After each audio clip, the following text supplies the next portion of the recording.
groot, groot, groot doring. Hallo maatjies, vandag gaan ons hoor van 'n tyd lank gelede toe die mense besluit het om 'n toring te bou, so hoog dat dit die hemel kon raak. Kom ons kyk wat gebeur. Bzz, ek is gereed. Waar's ek? Wat mis ek? Wat gebeur? Waar's die koekies? Wag. Ek kom net by die begin. Oepsie, my wurmskoene is te glad. Die mense het almal dieselfde taal gepraat en gesê, kom ons bou 'n stad met 'n toring so hoog dat dit tot in die hemel gaan. Bzz, o ja, ek het hulle gehoor. Hulle het almal net gepraat en gepraat. Bou. Hoor. Maak my baksteen mooi skoon asseblief. Ek wou ook help, maar toe ek 'n baksteen optel, was dit maar net 'n bietjie te swaar vir 'n wurm. Ai, toggie.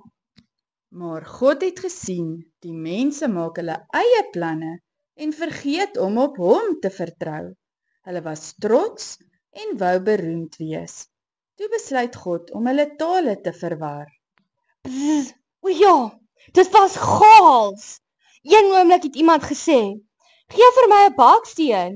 En die volgende oomblik, blikkie blokko blue blie. Niemand het mekaar verstaan nie. Ek ook nie. Iemand het vir my gesê, walla bing bang.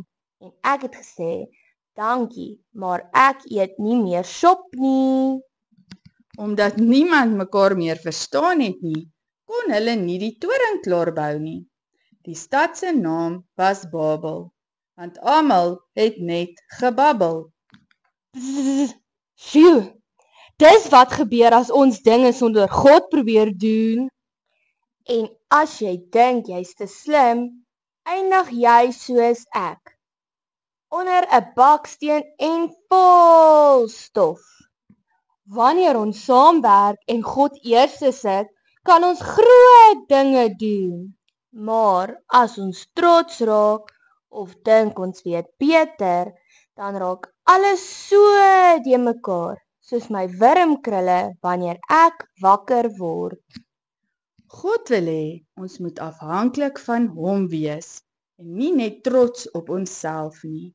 Genesis 11 vers 9 sê, daarom is dit Babel genoem, want daar het die Here die taal van die hele aarde verwar. Kom ons maak ons oogies toe. Liewe Here Jesus, help ons om altyd U eerste te plaas in alles wat ons doen. Leer ons om nederig te wees, om saam te werk en om U plan bo ons eie te kies.